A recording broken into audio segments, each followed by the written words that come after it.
लेकिन अगर कोई आपके इलाके से कोई लड़की अगर हौसला कर रही है, आगे बढ़ रही है, तो क्या उसे गालियां मिलनी चाहिए?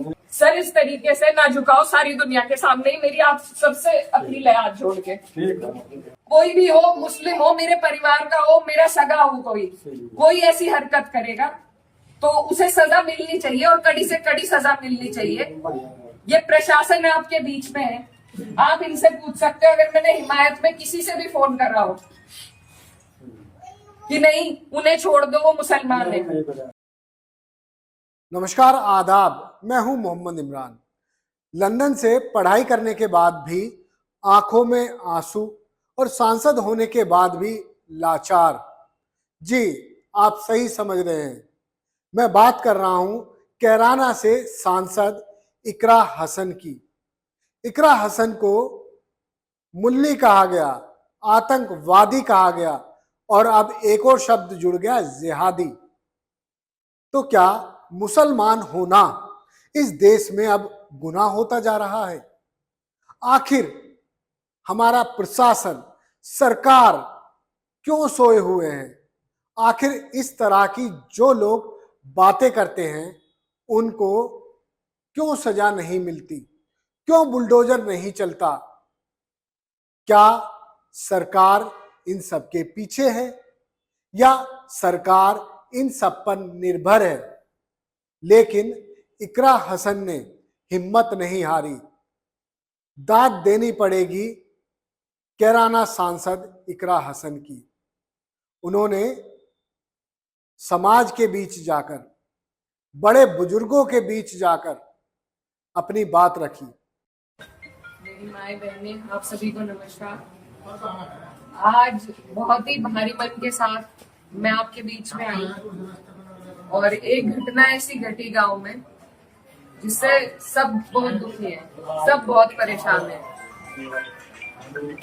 मंदिर का इस तरीके से मंदिर को खंडित करना, किसी भी आस्था की जगह को खंडित करना, ये कहीं भी बर्दाश्त के काबिल नहीं है, और इसकी जितने कड़े शब्दों में हम निंदा करते हैं। और जो भी कोई इसका मुजरिम है, जो चले गए, ना उनका कोई हिमायती है, ना कभी किसी ने उनकी हिमायत में फोन किया, और भी कोई अगर आपको इसमें लगते हैं तो उनको भी कड़ी से कड़ी सजा मिलनी चाहिए। मेरी ये आप लोगों से बस इतनी विनती है कि यहाँ पर पूरा गांव है हमारा, हमारे पक्ष के लोग भी हैं, विपक्ष के लोग भी हैं। एक तरीका होता है आलोचना करने का, एक तरीका होता है विरोध करने का, और विरोध से किसी को आपत्ति नहीं है। लेकिन जिस तरीके की भाषा का उपयोग किया गया, जो चीजें कही गई धर्म के ऊपर, बिरादरी के ऊपर, महिलाओं के चरित्र के ऊपर, क्या हम पूरे देश में ये संदेश देंगे कि ऐसा हमारा समाज है, ऐसा हमारा इलाका है? ये मेरा आप लोगों से सवाल है।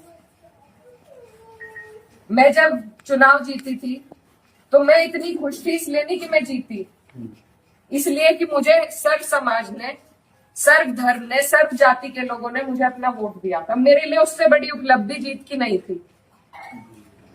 और हर जगह आप देखेंगे, अगर मैंने कई बार ये बात कही कि मेरे लिए सबसे बड़ी उपलब्धि है कि मुझे सबने वोट दिया, सबने अपना आशीर्वाद दिया, अपनी बेटी माना, अपनी बहन माना, और आप सभी मेरी हिम्मत हो। आज अगर इस तरीके की बातें हमारे क्षेत्र से उठेंगी तो मुझे बहुत तकलीफ हुई, शर्म आई मुझे कि मेरे अपने, जो मेरे मामा है, नाना है, भाई हैं, आज उनके बीच में ऐसी बात हो रही।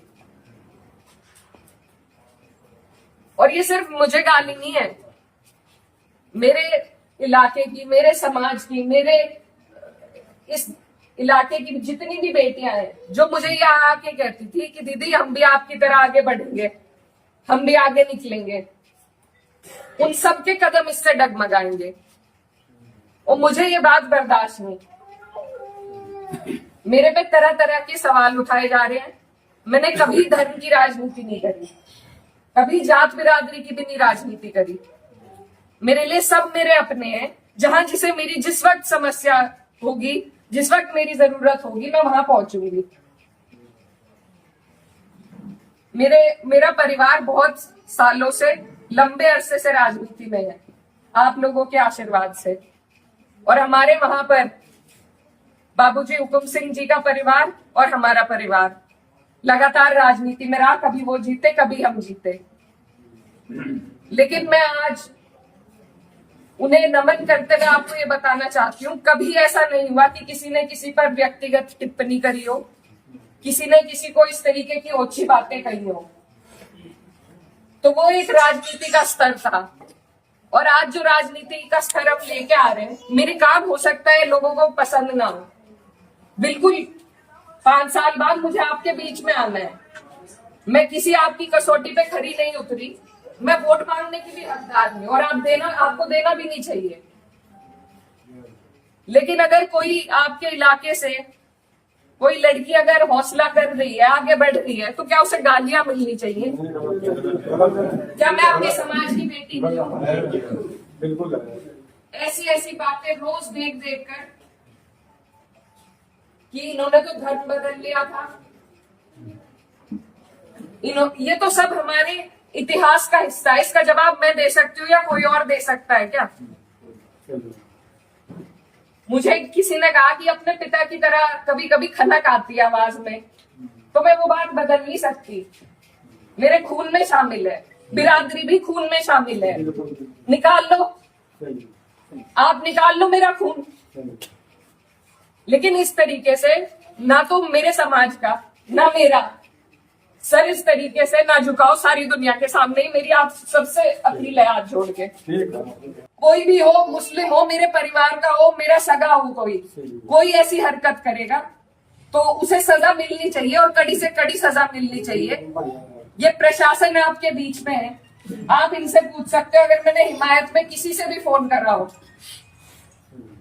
कि नहीं उन्हें छोड़ दो, वो मुसलमान है,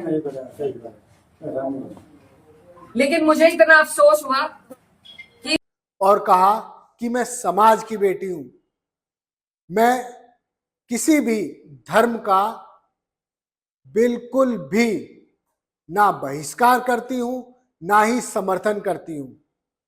और उन्होंने कहा बुजुर्गों के बीच बैठकर कि मैं आप सबकी बेटी हूं।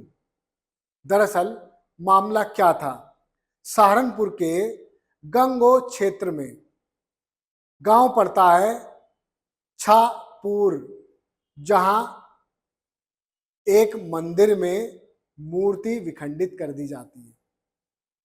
उसी को लेकर शुरू होता है बवाल, आरोपी जेल जाते हैं और मामला शांत हो जाता है।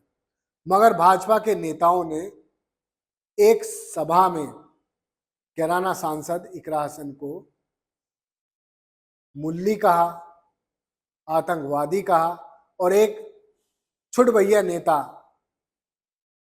आपने देखा होगा छोटी छोटी बात पर जहां उसको मौका मिलता है हिंदू मुसलमान करने का तो वो करता है, नाम है पिंकी चौधरी। उसने जिहादी कहा है और भी बहुत कुछ कहा है। लेकिन क्या ये सब कहना सही है? प्रधानमंत्री नरेंद्र मोदी हमेशा महिलाओं के सम्मान की बात करते हैं। आखिर प्रधानमंत्री ही क्यों नहीं कह देते कि महिलाओं का सम्मान केवल समाज के हिसाब से, धर्म के हिसाब से होगा? क्यों नहीं कह देते उत्तर प्रदेश के मुख्यमंत्री कि महिलाओं का सम्मान हमारे राज्य में केवल धर्म देखकर ही किया जाएगा? लेकिन आप देखिए इकरा हसन की हिम्मत, उन्होंने दिल को ठेस तो लगी लेकिन सामाजिक रूप से हर बिरादरी के सामने अपनी बात रखी। सुनिए क्या कह रही हैं। आपने सुना इकरा हसन को, इकरा हसन ने बड़ी सादगी के साथ अपनी बात रखी, बुजुर्गों को बताया कि किस तरह से इकरा हसन को हैरेस किया जा रहा है। वैसे तो इकरा हसन सांसद हैं, कोई नॉर्मल लेडी होती तो क्या वो इस तरह से अपनी बात रख पाती? आप सोचिए, जो लोग मुल्ली, आतंकवादी, जिहादी कह रहे हैं, वो ना जाने क्या क्या कर डालते। मगर जिस पार्टी से इकरा हसन आती हैं, समाजवादी पार्टी से, समाजवादी पार्टी के मुखिया हैं अखिलेश यादव। अखिलेश यादव ने आजम खान से मिलने में जरूर समय लगाया, लेकिन मिलने गए नेगेटिव और पॉजिटिव समझने के बाद अब इकरा हसन को भी आतंकवादी, मुल्ली, जिहादी वाली खबर उनके कानों तक पहुंच चुकी होगी। लेकिन अखिलेश यादव का अब तक कोई भी रिएक्शन नहीं आया है। तो क्या कहें, फिलहाल तो अखिलेश यादव ऐसा लगता है कि वो आकलन कर रहे हैं कि उनके क्या बोलने से क्या इफेक्ट हो सकता है, पॉजिटिव होगा या नेगेटिव होगा। लेकिन उनको अपनी सांसद की कोई परवाह नहीं है। तो आप सोचिए, जब समाजवादी पार्टी के ही अध्यक्ष को परवाह नहीं तो बीजेपी क्या करेगी? बीजेपी के नेता क्या कहेंगे, कह रहे हैं? अखिलेश यादव से यही सवाल है, क्या इकरा हसन की जगह ये कोई यादव होते या यादव समाज की लड़की होती तो क्या वो ऐसे ही चुप रहते? लेकिन इकरा हसन ने चुनाव के वक्त भी बड़ी सादगी से जवाब दिया कि अध्यक्ष जी, आपके पास समय है तो आप आइए, नहीं तो मैं जगह जगह जाकर लोगों से मिल रही हूं। मैं आपको बता दूं, इकरा हसन के पिता भी क्षेत्र में काफी लोकप्रिय नेता थे, उनके दादा भी नेता थे, उनके भाई भी विधायक हैं। लेकिन इकरा हसन को सीधे सीधे गालियां देना, मुल्ली, आतंकवादी, जिहादी कहना एक और इशारा कर रहा है। क्या देश में समाज को धर्म के नाम पर पूरी बांटने की कोशिशें चल रही हैं? प्रिय प्रधानमंत्री हमेशा कहते हैं कि महिलाओं का सम्मान हमेशा सर्वोपरि, बेटी बचाओ, बेटी पढ़ाओ। प्रिय प्रधानमंत्री जी, ये बेटी तो लंदन से पढ़ के आई है और आंखों में आंसू है। लंदन से महात्मा गांधी भी बैरिस्टर बनकर आए थे, उन्होंने अहिंसा का तरीका अपनाया और आज देखिए, देश ही नहीं बल्कि विदेशों में भी महात्मा गांधी के नाम का डंका बजता है। भारत के राष्ट्रपिता हैं, मगर आप पढ़ाई से छोड़िए, आज तो हर व्यक्ति मजहब से ही किसी की भी तुलना कर रहा है। क्या मजहब के साथ किसी भी सांसद को, किसी भी लोक सेवक को जोड़ना सही है? आप देखिए, मध्य प्रदेश में एसपी हिना, जिस वक्त कुछ हिंदूवादी संगठन जुलूस निकाल रहे थे, उन्होंने जय श्री राम के नारे लगाए। कोई बात नहीं, हिना ने भी जय श्री राम के नारे लगाए। वाकई देखिए, हर धर्म का सम्मान करना हर व्यक्ति का कर्तव्य है और एक धर्म को टारगेट करना क्या मैसेज देना है? इसी के साथ मैं आपसे एक ही सवाल पूछता हूं, क्या धर्म के नाम पर लोगों को, समाज को बांटना सही है?